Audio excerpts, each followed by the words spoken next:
प्रिय विद्यार्थियों, मैं गुरमीत सिंह, एसोसिएट प्रोफेसर हिंदी विभाग, राजकीय महाविद्यालय बूंदी।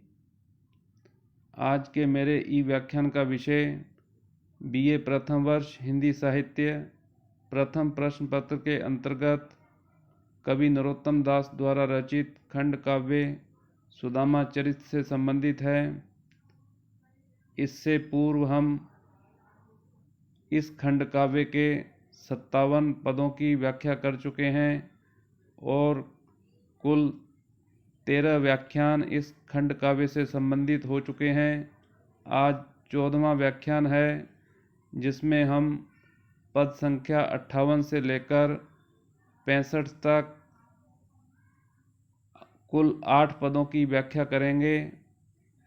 सबसे पहले पद संख्या 58वां, जिसका हम वाचन करेंगे, उसके बाद हम व्याख्या करेंगे। यह कवित्त है। रूपे के रुचिर थार पायस सहित सिता, जीती जिन शोभा है सरदहु के चंद की। दूसरे पहती भात सौंधो सुरभि को घृत, फूले फूले फुलका प्रफुल्ल दुति चंद की। पापर मुंगोरी बरा व्यंजन अनेक प्रीति, देवता बिलोक रहे देवकी के नंद की। या विधि सुदामा जू को आछे के जेवाएं प्रभु, पाछे ते पछवारी पड़ोसी आनी कंद की। पूर्व प्रसंगानुसार जब सुदामा श्री कृष्ण के पास जाते हैं, श्री कृष्ण उनकी अच्छे से आवभगत करते हैं और उनको अपने महल के भीतरी प्रकोष्ठ में ले जाकर स्नान आदि कराकर भोजन के लिए आमंत्रित करते हैं। उस समय का उल्लेख करते हुए कवि नरोत्तम दास कहते हैं कि रूपे के रुचिर थार पायस सहित सिता, जीती जिन शोभा है सरदहु के चंद की। कवि वर्णन करता है कि सुदामा को भोजन कराने के लिए जो व्यवस्था की थी वह उच्च कोटि की थी। चांदी के सुंदर थालों में खीर मिश्री थी।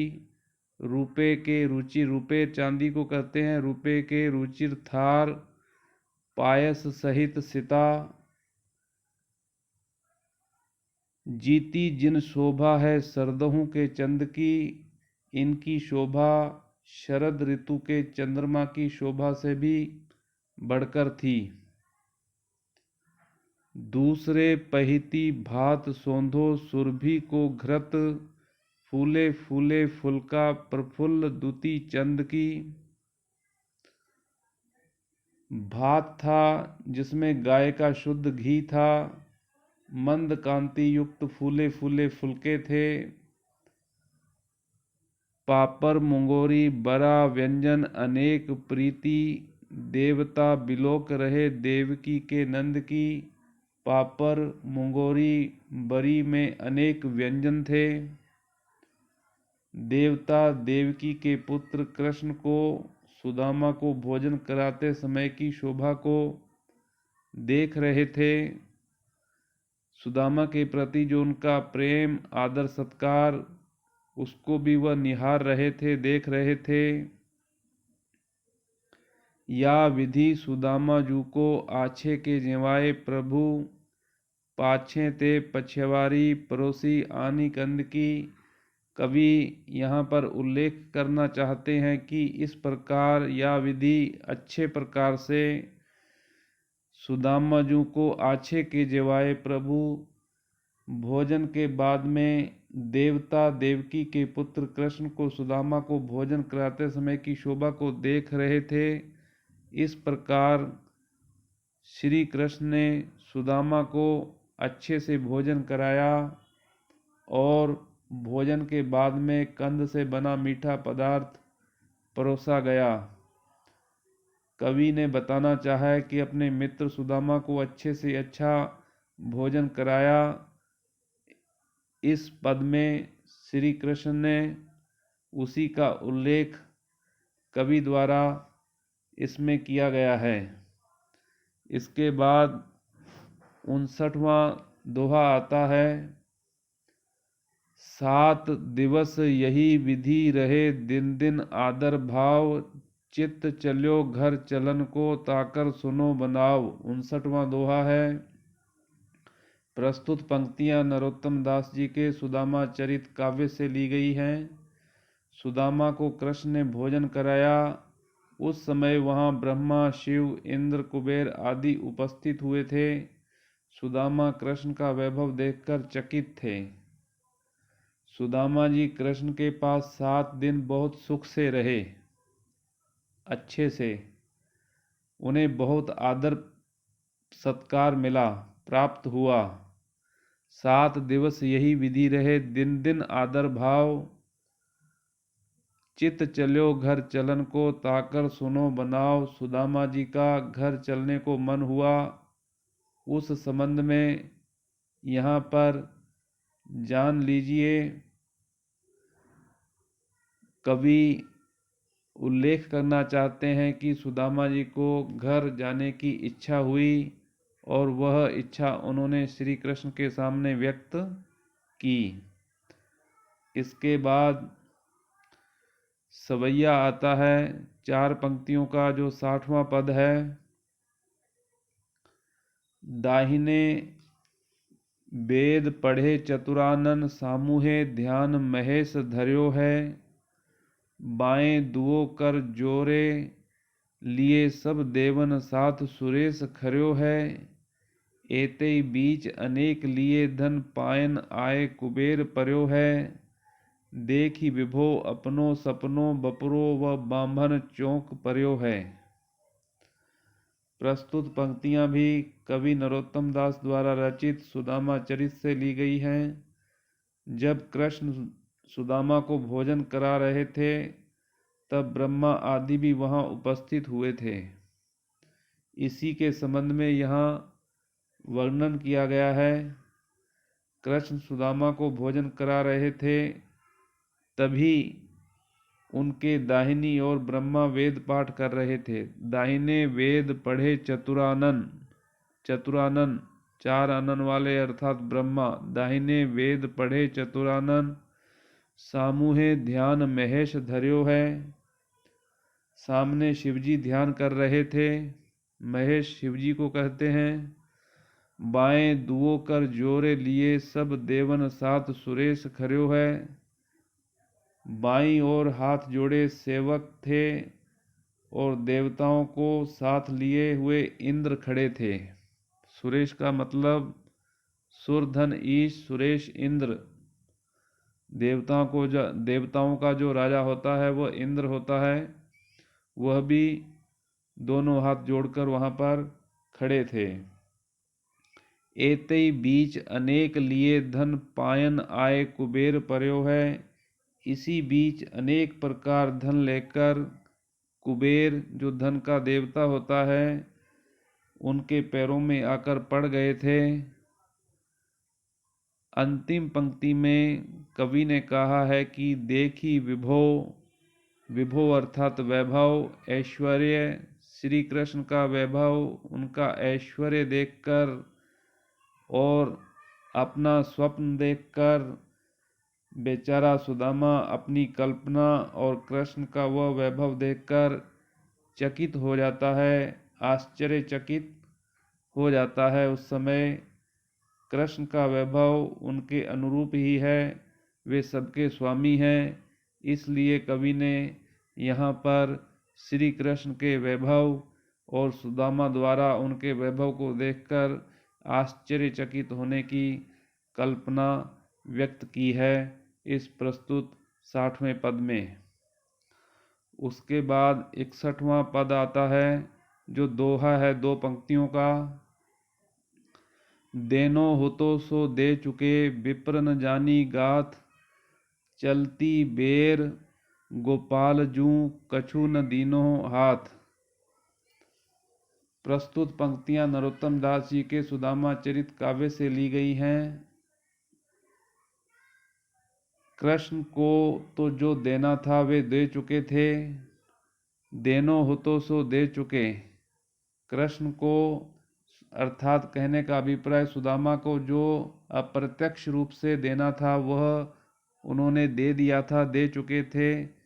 लेकिन सुदामा को इस बारे में बिल्कुल भी जानकारी नहीं थी। विप्र न जानी गात, किंतु ब्राह्मण सुदामा इस तथ्य को नहीं जान सके। जानी गात चलती बेर गोपाल जू, कछु न दीनो हाथ।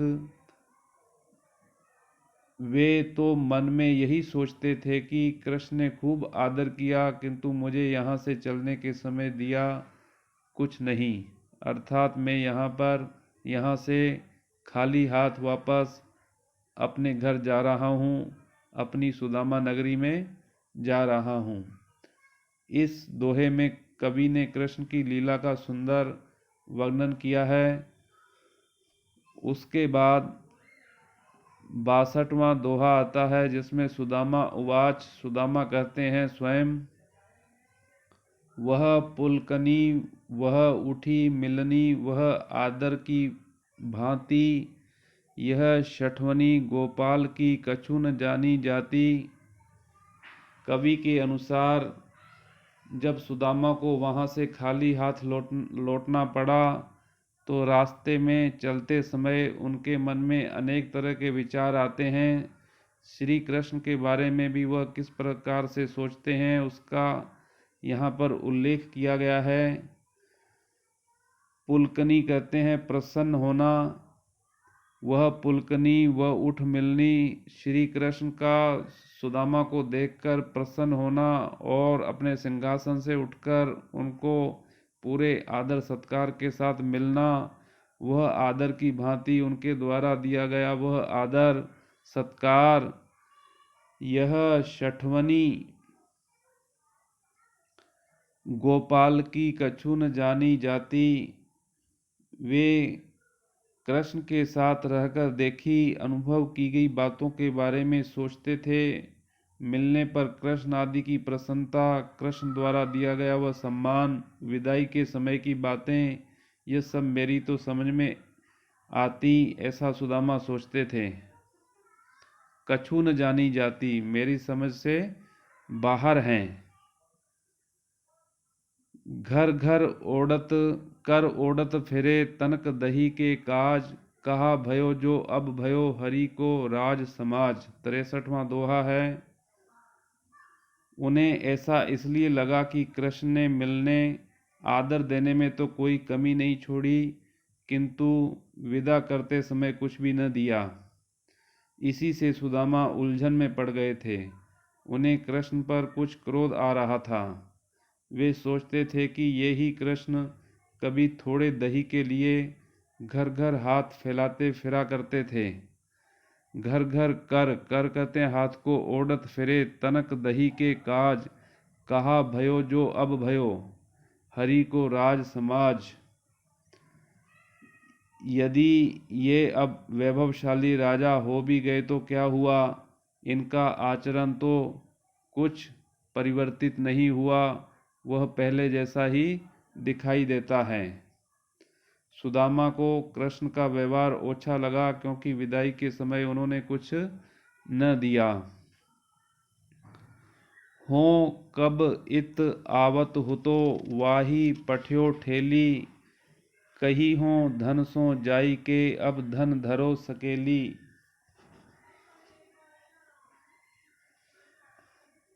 उन्हें लगा कि कृष्ण के मन में मेरी गरीबी का कोई दुख नहीं है, चिंता नहीं है।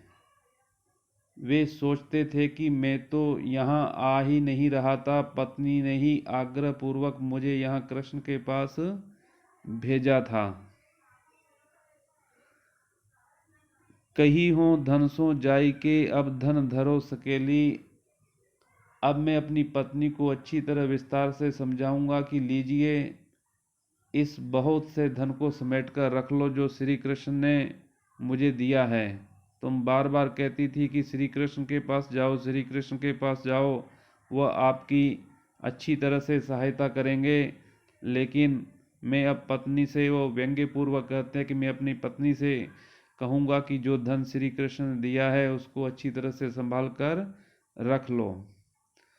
65वां दोहा है, बालापन के मित्र हैं कहा देऊ में साप, जैसो हरि हमको दियो तैसो पहिए आप।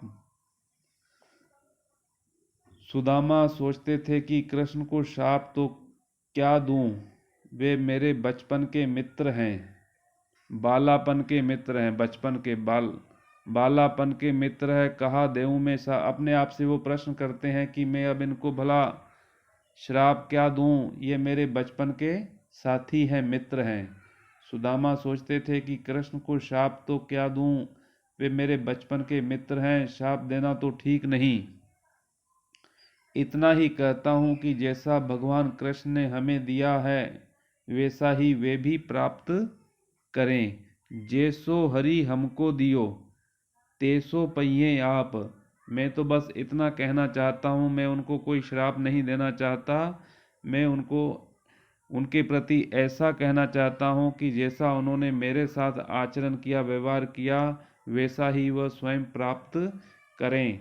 अर्थात कहने का अभिप्राय इन पदों के माध्यम से कवि नरोत्तम दास कहना चाहते हैं कि जब सुदामा वापस अपने घर की ओर प्रस्थान करते हैं तो प्रत्यक्ष रूप से सुदामा को श्री कृष्ण कुछ भी नहीं देते, प्रदान नहीं करते।